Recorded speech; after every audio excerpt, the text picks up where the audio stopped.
大家好，我是小雷，我是金子。苏州西郊头新开置一盘面馆，结棍得不得了，叫平昌油素食园林面馆，占地1200平方。据说卫生间里向一只水龙头也要5万块的了。平常辰光里向还听昆曲，会有平台表演。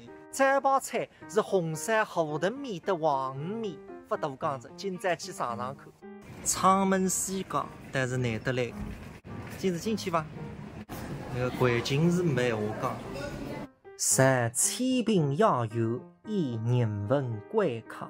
君带平常游，人在画中游。那个山的真的漂亮，大个，生意蛮好的。哎，你去寻找位置吧。还是搿句闲话，CFE载客买单随时成功。明明有空位置，你不能坐，因为已经被订脱着。坐2楼吧。哦，还搭会有大台子嘞。服务员讲，营区的你来得早，只有11点钟。假使11点半时，楼浪也坐满着。点子一份这包黄鱼面，一份河豚面，千年难得。我从小到大，我只年8年长，分吃过河豚面。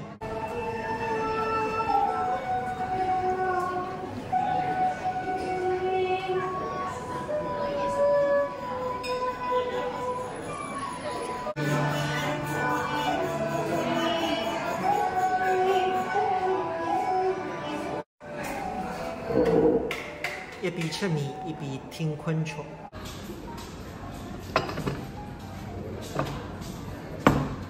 要小心烫。好。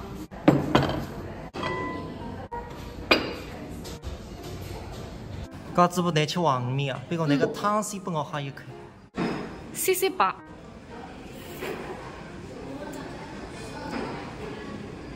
看看面饭阿拉浪。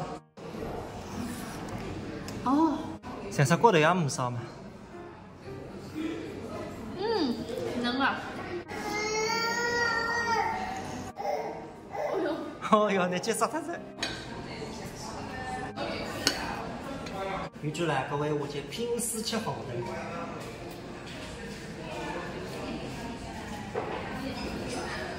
是一个，本来个这个不相上下。河豚的3磅。皮得不得了。哎哟，搞主播，你哪吃得这样快？5分钟就吃光的，从来不看见你这样快的。河豚啊！哎呀呀，死得嘞！宝宝，我只年包3缸吃着，乃是16个人才吃着着呢。太抽里的汤还不能浪费。过来。这个吃子河豚了黄的，那个稍微特别点。面吃好，现在来捋金针。那金子，我们来这里，我把这个食倒在这儿。鱼儿，快过来，过来了。哦，一点很漂亮的，金龙。富汉资料翻等下去个。几年下来着，确实不错，应该来讲面的味道蛮好。昆曲水平也蛮高，那么停车子呢也蛮方便。那个边浪向侪有地下停车场，还400多个车位的了。